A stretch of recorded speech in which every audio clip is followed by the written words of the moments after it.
बिहार में, झारखंड में, बंगाल में, आसाम में, महाराष्ट्र में, उड़ीसा में, सब जगह फैले हुए। अब हमने एक संकल्प लिया है। हमारा संकल्प ये है कि जिन जिन भ्रष्ट नेता और अधिकारियों ने 330 लाख करोड़ रुपए लूटकर विदेशों में रखा है, ये पूरा पैसा वापस लाना है और इसी से देश की गरीबी और बेरोजगारी को मिटाना है। आपके मन में सवाल आएगा, क्या ये पैसा आ सकता है? हाँ, आ सकता है। हमने इसके बारे में बहुत अध्ययन किया तो पता चला कि ये पैसा 3 तरीके से वापस आ सकता है। एक तो ये है कि अगर भारत का सुप्रीम कोर्ट इस 330 लाख करोड़ रुपए को भारत की राष्ट्रीय संपत्ति घोषित कर दे तो ये सारा पैसा वापस आ सकता है। क्यों? जब पैसा राष्ट्र की संपत्ति होता है तो राष्ट्र में ही जमा हो सकता है, वो विदेशी बैंकों में जमा नहीं हो सकता। जब तक पैसा व्यक्तिगत संपत्ति होता है वो दुनिया में कहीं भी जमा होता है। जब वो राष्ट्रीय संपत्ति हो जाता है तो वो राष्ट्र में ही जमा हो सकता है। तो इस पैसे को सुप्रीम कोर्ट से राष्ट्रीय संपत्ति घोषित करा दें तो ये पैसा आ जाएगा। ये एक तरीका। दूसरा तरीका, भारत की संसद से एक कानून बनवा दें कि 330 लाख करोड़ रुपए जो विदेशों में चला गया वो भारत की राष्ट्रीय संपत्ति है। संसद कानून बना दे तो ये पैसा वापस आ सकता है। और तीसरा और आखिरी रास्ता है कि हम भारत की तरफ से संयुक्त राष्ट्र महासंघ के साथ एक संधि करें, ट्रीटी करें। तो संयुक्त राष्ट्र महासंघ ये पूरा पैसा हमें वापस दिलवा सकता है, क्योंकि संयुक्त राष्ट्र का कंट्रोल दुनिया के सभी देशों पर है और हमारा ये पैसा 70 देशों की बैंकों में है। हम संयुक्त राष्ट्र के साथ संधि कर ले, ट्रीटी अगेंस्ट करप्शन, और उस पर हम साइन करें और पार्लियामेंट से उसका एंडोर्समेंट करा दें, रेटिफिकेशन करा दें, तो संयुक्त राष्ट्र ये पूरा पैसा हमें दिलवा देगा। तो ये तीसरा रास्ता। तो रास्ते तो 3 हैं पैसा वापस लाने के।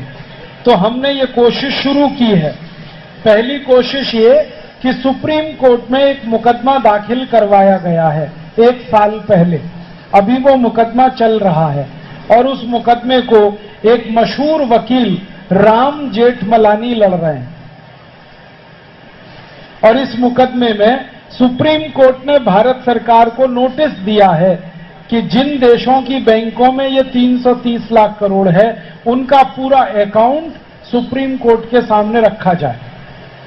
तो सरकार ने अभी 70 देशों में अपने अधिकारी भेजे हैं और पैसे का पता कर रहे हैं। और सुप्रीम कोर्ट में ये बात अगर सामने आ गई तो सारा पैसा वापस लाने के लिए आसान हो जाए। तो ये कोशिश कर रहे हैं, उम्मीद है कि इसमें सफलता मिलेगी। अगर इसमें हमें सफलता ना मिले तो क्या हो सकता है? हो सकता है ये कि सुप्रीम कोर्ट में ये मुकदमा 25 साल चले, 30 साल चले, ऐसा हो सकता है, क्योंकि हमारे कई मुकदमे 25-30 साल से पेंडिंग हैं। तो ये भी हो सकता है। तब क्या करेंगे? तब हमने दूसरा रास्ता चुना है कि संसद में हम एक प्रस्ताव करवाएंगे और कानून बनवाएंगे कि 330 लाख करोड़ रुपए भारत की राष्ट्रीय संपत्ति है और ये पैसे को वापस लाएंगे। अब इस कानून को बनाने के लिए 2 सांसद चाहिए जो प्रस्ताव संसद में पेश करेंगे और बाकी सब सांसद उस पर बहस करेंगे और वोट करेंगे। जब बहस होगी इस प्रस्ताव पर तब हम देखेंगे कि कौन कौन इसका विरोध कर रहा है। जो विरोध करेगा, पक्की बात है, बेईमान नंबर 1 वही है और पैसे उसी के हैं, खाता उसी का। तो सारा देश देखेगा बेईमान सांसद कौन कौन है। और संसद में 2 ही बात होने वाली है, या तो ये प्रस्ताव गिरेगा या ये प्रस्ताव पास होगा।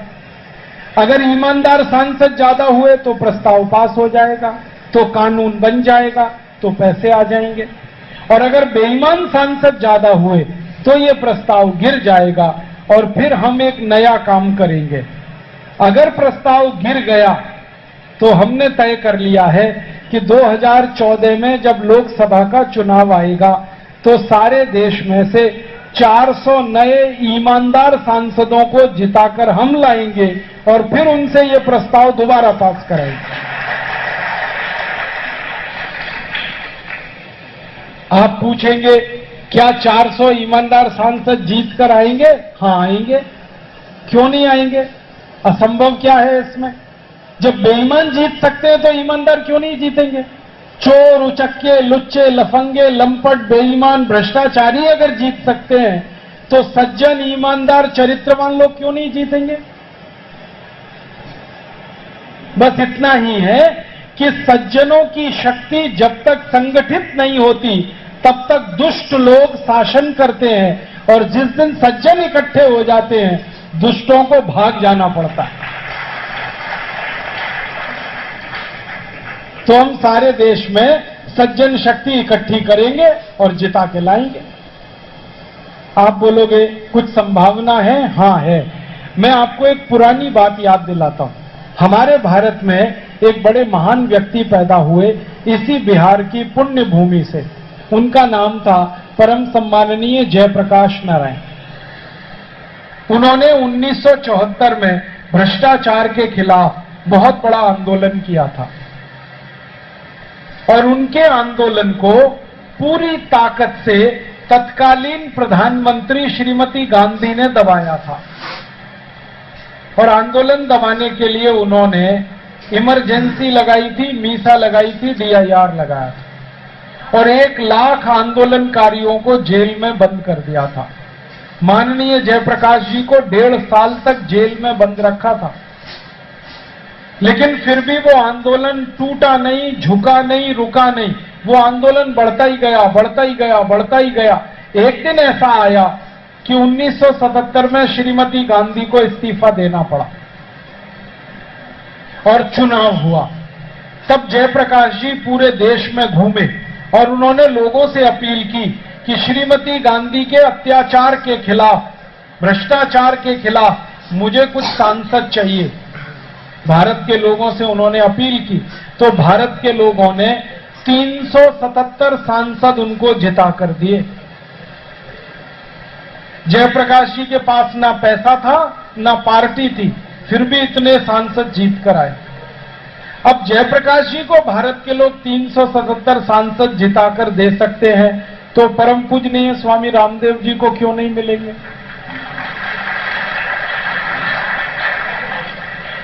मुझे तो लगता है कि परम पूजनीय स्वामी रामदेव जी तो सन्यासी हैं, उनको तो और ज्यादा मिलेंगे। और ये इसलिए मिलेंगे कि परम पूजनीय स्वामी रामदेव जी अब अकेले सन्यासी नहीं है। इस अभियान में ऐसे 70 से ज्यादा संत और सन्यासी शामिल हो गए हैं। भारत स्वाभिमान एक बहुत बड़े संत हैं परम पूजनीय स्वामी सत्यमित्रानंद गिरी, वो इस अभियान में शामिल हैं। एक बहुत बड़े संत हैं परम पूजनीय स्वामी अवधेशानंद गिरी, वो इसमें शामिल है। एक बहुत बड़े संत हैं परम पूजनीय स्वामी गोविंद देव गिरी, वो इसमें शामिल है। एक बहुत बड़े संत हैं परम पूजनीय स्वामी जयेंद्र सरस्वती कामकोटी कांचीपुरम शंकराचार्य, उनका आशीर्वाद है इस आंदोलन। एक बहुत बड़े संत हैं मुरारी बापू, वो इसमें शामिल है। एक बहुत बड़े संत हैं सुधांशु जी महाराज, वो इसमें शामिल है। एक बहुत बड़े संत तुल्य व्यक्ति हैं डॉक्टर प्रणव पंड्या, गायत्री परिवार के अधिष्ठाता, वो इसमें शामिल है। ऐसे 70 बड़े बड़े संत साधु इसमें शामिल हैं। और एक दिन मैं सोच रहा था कि ये सब अगर निकल पड़ेंगे देश में तो 400 तो क्या 500 सांसद जीत के आ जाएंगे, कोई बड़ी बात नहीं। ये तो हो जाएगा, ये मुश्किल नहीं है। सांसद जीतेंगे, कानून बनेगा, 330 लाख करोड़ हम वापस लेके आएंगे।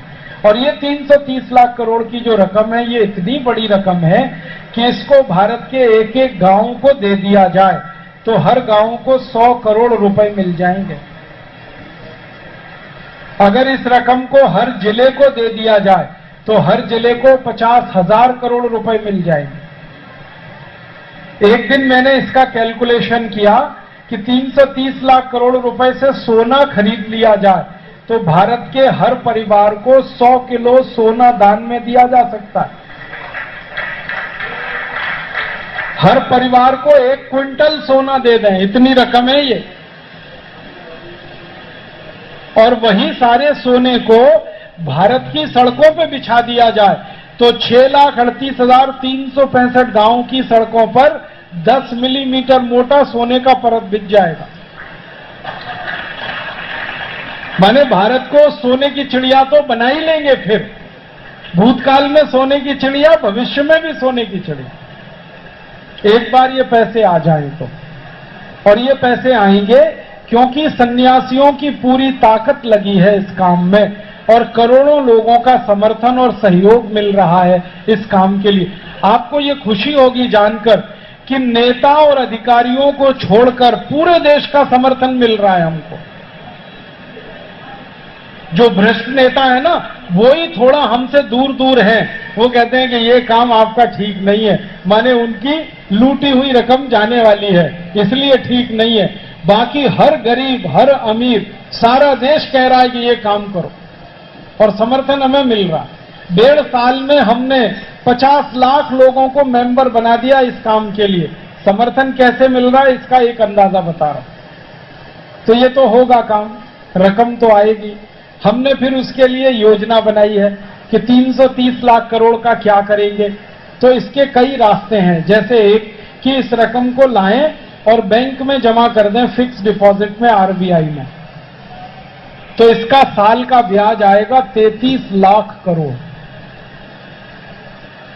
मूलधन टच ना करें, छुए नहीं, मूलधन को जमा कर दें तो ब्याज ही 33 लाख करोड़ आएगा साल का। और ये इतना ब्याज है कि आज की सरकार की आमदनी से 3 गुना ज्यादा है।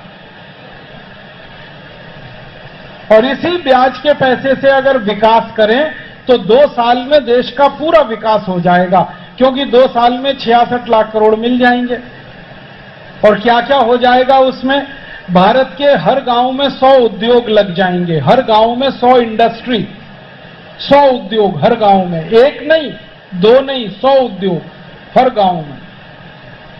इस रकम से हर गांव की सड़क पक्की हो जाएगी, हर गांव में पीने का पानी का व्यवस्था, हर गांव के खेत के पानी की व्यवस्था, हर गांव में हो आयुर्वेद का हॉस्पिटल, हर गांव में स्कूल, हर गांव में कॉलेज, हर गांव को 24 घंटे बिजली।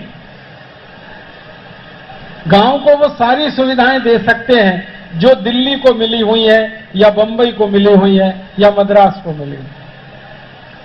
और रकम खर्च होगी मुश्किल से 60-65 लाख करोड़, इससे ज्यादा खर्च नहीं होगा। गांव का भी विकास और शहरों का भी विकास। भारत सरकार की तो योजना है एक कि सारे देश के गांव शहरों का एक साथ विकास करें, तो 50 लाख करोड़ चाहिए।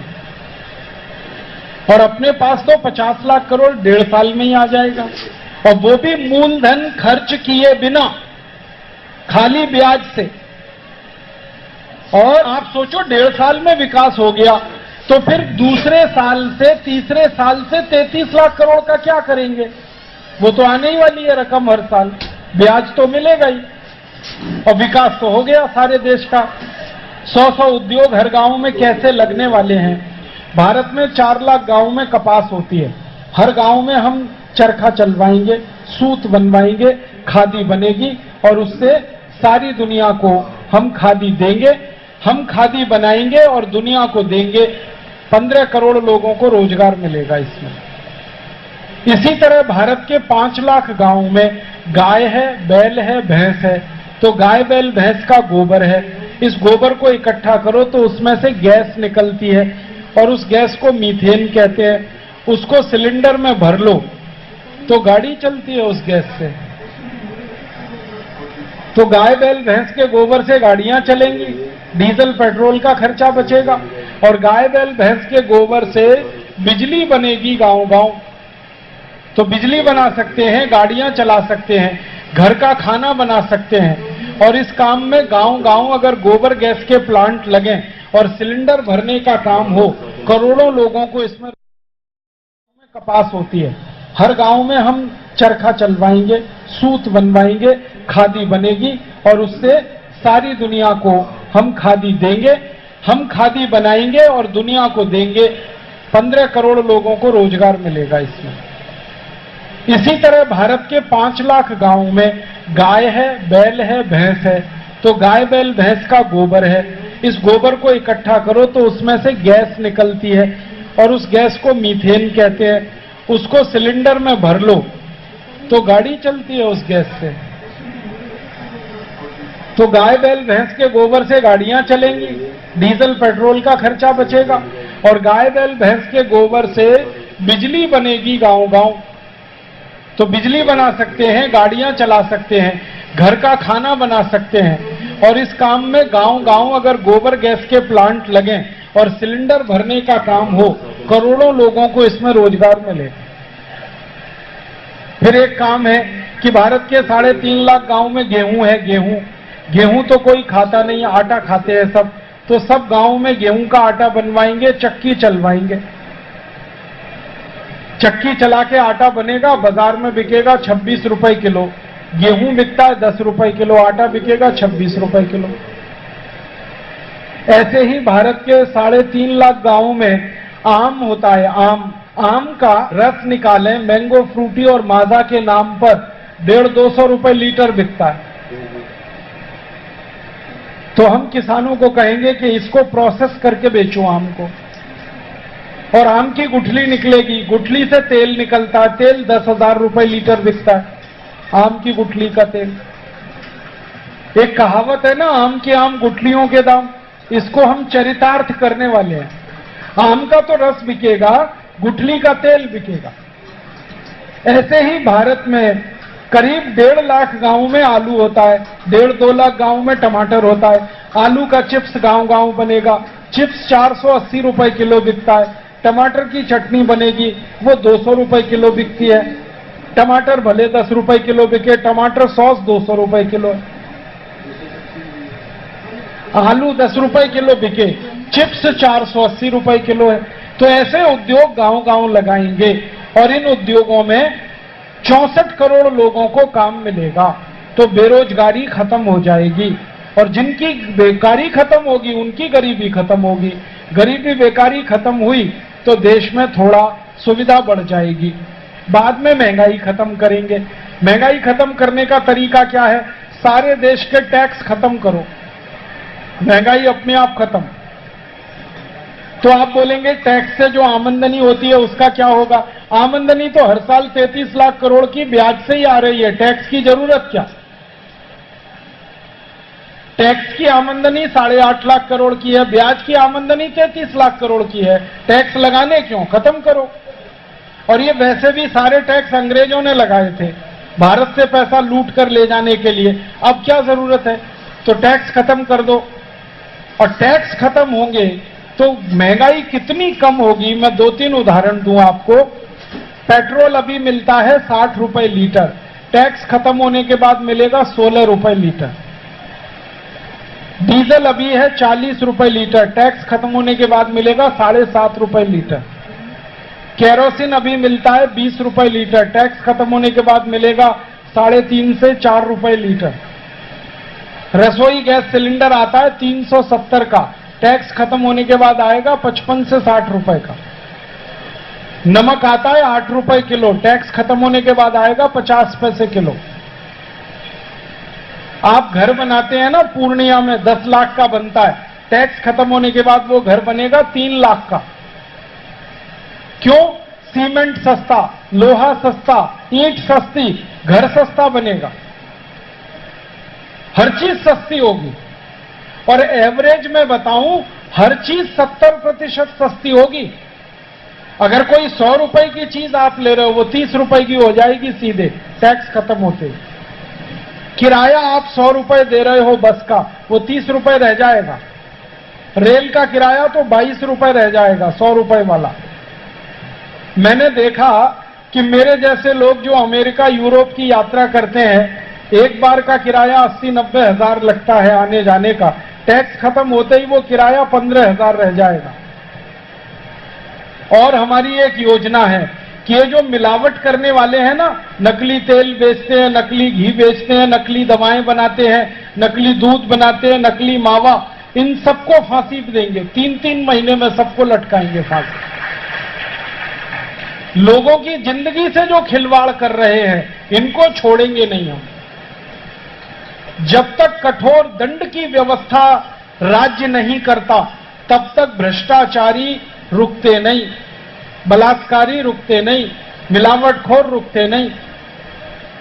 हम करेंगे इस काम और तब भारत थोड़ा ठीक होगा। और अंत में तो 2-3 काम और करने हैं कि अंदर से ठीक करना है देश को, बाहर से भी ठीक करना। बाहर से क्या ठीक करना है? हमारे देश की इस समय 1 लाख वर्ग मील जमीन विदेशियों के पास है, 72,000 वर्ग मील जमीन चीन के पास है, 28,000 वर्ग मील पाकिस्तान के पास है। ये दोनों हमें वापस लेनी है। हमारा कैलाश मानसरोवर वापस लेना है, पाक अधिकृत कश्मीर हमें वापस लेना है।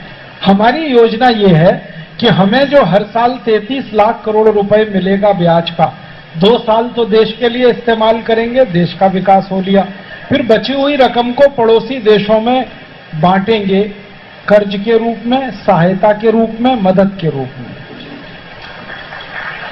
हमारे पड़ोसी देशों को मदद करेंगे, Nepal, Bangladesh, Burma, Myanmar, Bhutan, Indonesia, Africa, Nigeria, Somalia, इन सब देशों को मदद करेंगे। पाकिस्तान को नहीं करेंगे, चीन को भी नहीं करेंगे, बाकी सबको करेंगे। तो हम 70 देशों को मदद करेंगे, वो हमारे से, तब ये 70 देश हमारे दोस्त हो जाएंगे। इन 70 देशों की मदद से संयुक्त राष्ट्र महासंघ में भारत के समर्थन में एक प्रस्ताव पास कराएंगे कि भारत की जितनी जमीन चीन के कब्जे में है और पाकिस्तान के कब्जे में है, वो सारी जमीन भारत को वापस दे दी जाए। वापस लेकर भारत के हजारों सैनिकों के बलिदान को, जो इस जमीन की रक्षा करने के लिए हुआ है, उस बलिदान को व्यर्थ नहीं जाने देंगे। 1 लाख वर्ग मील जमीन विदेशियों से अपने देश की वापस लाएंगे। और एक काम करना है कि पाकिस्तान में से जो आतंकवादी आते हैं भारत पर हमला करने के लिए, उन सब आतंकवादियों के अड्डे कहां हैं ये भारत को मालूम है, और उन सभी अड्डों को ध्वस्त करना है। चाहे तो भारत की सेना जाएगी, नहीं तो संयुक्त राष्ट्र की सेना जाके उनको ध्वस्त करेगी। इस समय आपको मालूम है संयुक्त राष्ट्र की सेना अफगानिस्तान के आतंकवादियों को मार रही है, वही सेना फिर पाकिस्तानी आतंकवादियों को भी मारेगी। अफगानिस्तान बहुत दूर नहीं है पाकिस्तान से, बस संयुक्त राष्ट्र का समर्थन चाहिए, वो जुटाएंगे हम।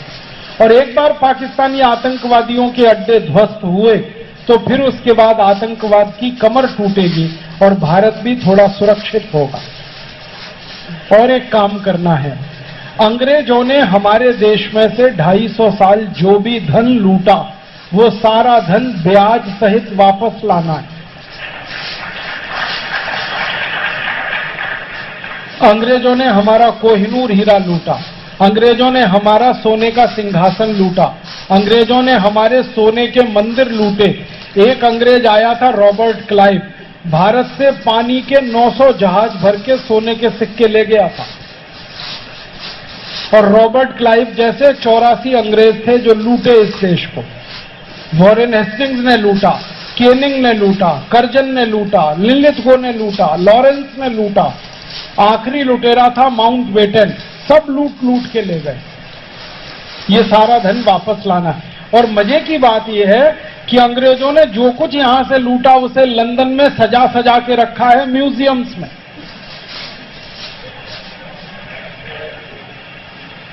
मैं जाता हूं लंदन कई बार, तो सिर्फ लिस्ट बनाता रहता हूं कि यहां क्या रखा है लूट का, वहां क्या रखा है लूट का, यहां क्या रखा है। और अब तक हमने जो लिस्ट बनाई है, 450 लाख करोड़ का माल हमारा लंदन में पड़ा है अंग्रेजों के पास।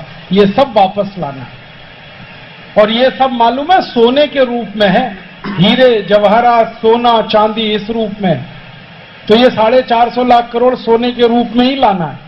और ये लाके भारत में जमा जिस दिन हम कर लेंगे, उसी दिन भारत में सोने का भंडार बढ़ जाएगा। और जब सोने का भंडार बढ़ता है तो रुपए की ताकत बढ़ेगी। आज हमारा $1 में 45 रुपए है, फिर $1 में ₹1 हो जाएगा। और रुपया डॉलर जब बराबर होगा तो भारत की जो निर्यात की आमदनी इस समय 8 लाख करोड़ रुपए की है, वो आमदनी एक ही साल में उछलकर 400 लाख करोड़ की पहुंच जाएगी। तो निर्यात से आमदनी हर साल होगी 400 लाख करोड़, विदेशों से लाएंगे 330 लाख करोड़, अंग्रेजों से लाएंगे 450 लाख करोड़। इतनी संपत्ति है इस देश में कि भारत को सोने की चिड़िया क्या, सोने का शेर बना दे। अब नहीं बनाएंगे सोने की चिड़िया, अब सोने का शेर ही बनाना, क्योंकि सोने की चिड़िया बनाई तो गलती हो गई हमसे। चिड़िया कमजोर होती है, उसको कोई भी लूट लेता। शेर को कोई लूट के दिखाए और शेर को कोई छू के दिखाए। अब भारत को सोने का शेर बनाना, और इसी काम के लिए यह भारत स्वाभिमान बना है। और परम पूजनीय स्वामी रामदेव जी ने यह संकल्प लिया है, और यह संकल्प एक सन्यासी का संकल्प है। ये कोई भ्रष्ट नेता और अधिकारी का संकल्प नहीं है। सन्यासी जब संकल्प करते हैं तो मन वचन काया से संकल्प होता है, और परमात्मा भी वो संकल्प फिर पूरे करा देता है। भारत का तो इतिहास है कि इस देश में जब जब सन्यासियों ने कोई संकल्प लिया है वो सारे काम पूरे हुए। 2-3 उदाहरण दूं। एक सन्यासी थे परम पूजनीय स्वामी दयानंद सरस्वती। उन्होंने संकल्प ले लिया भारत की आजादी का 1857 में। तो ईश्वर ने क्या किया, वो संकल्प पूरा करने के लिए 7,32,780 क्रांतिकारियों को इस देश में पैदा किया। भगत सिंह, ऊधम सिंह, चंद्रशेखर, सुभाष चंद्र बोस, तात्या टोपे, झांसी की रानी लक्ष्मीबाई, नाना फडणवीस, वासुदेव बलवंत फड़के, ऐसे 7,32,780 क्रांतिकारी हो गए। लड़े अंग्रेजों से और देश को आजाद करा लिया। संकल्प सन्यासी का था, परमपिता परमात्मा ने कृपा की और सहयोग क्रांतिकारियों का मिला। ऐसे एक सन्यासी थे समर्थ गुरु रामदास, और उन्होंने एक संकल्प लिया था औरंगजेब नाम के एक अत्याचारी राजा को मिटाने का। आपको मालूम है औरंगजेब ने बहुत अत्याचार किए इस देश पर। 50 साल 80,000 से ज्यादा उसने हिंदू मंदिर तोड़े, मूर्तियां खंडित की, हिंदुओं को मार मार के मुसलमान बनाया, हिंदुओं की चोटियां काटी, गर्दन काटी। ऐसे अत्याचारी औरंगजेब को परास्त करने का संकल्प लिया था समर्थ गुरु रामदास ने। और ईश्वर ने वो संकल्प पूरा करने के लिए 2 क्रांतिकारी पैदा किए। एक थे छत्रपति शिवाजी और दूसरे थे गुरु गोविंद सिंह। गुरु गोविंद सिंह ने उत्तर भारत में लड़ाई लड़ी औरंगजेब से, छत्रपति शिवाजी ने दक्षिण भारत में लड़ाई लड़ी औरंगजेब से। दोनों ने मिलकर औरंगजेब को 1707 में खत्म कर दिया। भारत से औरंगजेब मिट गया, शासन मिट गया और पूरा खानदान उनका खत्म हो गया। आप सोचो 300 साल का मुगल शासन 2 क्रांतिकारियों ने खत्म कर दिया। और आज उस मुगल का आपका थोड़ा सहयोग चाहिए। आप बोलेंगे क्या करें, हमें आपसे एक छोटा सहयोग चाहिए। इस पूरे अभियान को सफल करने के लिए 10 करोड़ नागरिकों की जरूरत है। हम कुल 120 करोड़ नागरिक हैं देश में, 10 करोड़ हमें चाहिए संगठन के लिए। आप एक एक व्यक्ति हमारे साथ आ जाओ, हमारे संगठन में शामिल हो जाओ, और जो भी हमारे संगठन में आए हमारी ताकत बढ़े और ये काम हम कर पाएं। क्योंकि प्रजातंत्र और लोकतंत्र में लोक शक्ति ही है जो कुछ करा पाती है, संगठन ही है जिससे कोई काम हो पाता है। संगठन में बड़ी ताकत होती है। भगवान श्री राम ने रावण को मारा था संगठन की ताकत पर, वरना श्री राम अकेले भी लड़ते तो। हम अक्सर कहते हैं ना भारत में सत्यमेव जयते, ये पूरी बात नहीं है। खाली सत्य अगर जीतता तो श्री राम के साथ सत्य था, उनको संगठन क्यों बनाना पड़ा था? वानरों को इकट्ठा किया, किन्नरों को इकट्ठा किया, किस किस को इकट्ठा किया, तब रावण का वध हुआ। और श्री कृष्ण ने भी संगठन बनाया था कौरवों को हराने के लिए, परास्त करने के लिए। तो सत्य की जीत नहीं होती, सत्य के साथ जब शक्ति होती है तब जीत होती है। मैं इसको बदलना चाहता हूं, सत्यमेव जयते नहीं, सत्य प्लस शक्तिमेव जयते, सत्य धन शक्तिमेव जयते। सत्य तो है हमारे पास, शक्ति चाहिए, शक्ति जनशक्ति चाहिए प्रजातंत्र में, उसी का महत्व है। तो हम जनशक्ति इकट्ठी कर रहे हैं। आप भी एक एक बूंद सहयोग करो, एक एक आहुति अपनी दो, एक एक मेंबर बनो और 10-10 को मेंबर बनने के लिए प्रेरित करो, तो 4 साल में ये हो जाने वाला है। और आप जब इसमें लगोगे तो आपको 4 साल बाद यह एहसास होगा कि आपने जीवन में कोई बड़ा सार्थक काम किया और अपने जीवन को सफल किया। हम सब मिले इस संगठन में शामिल हों। शामिल होने के लिए क्या करना है, एक 11 रुपए की रसीद कटवा के आप इस संगठन में मेंबर हो सकते हैं।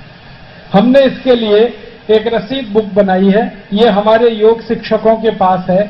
आपके सभी योग शिक्षक ये रसीद बुक रख रहे हैं, आप उनसे बोलो, वो आपको 11 रुपए लेकर रसीद देंगे, आप इसमें मेंबर बनते जाएंगे।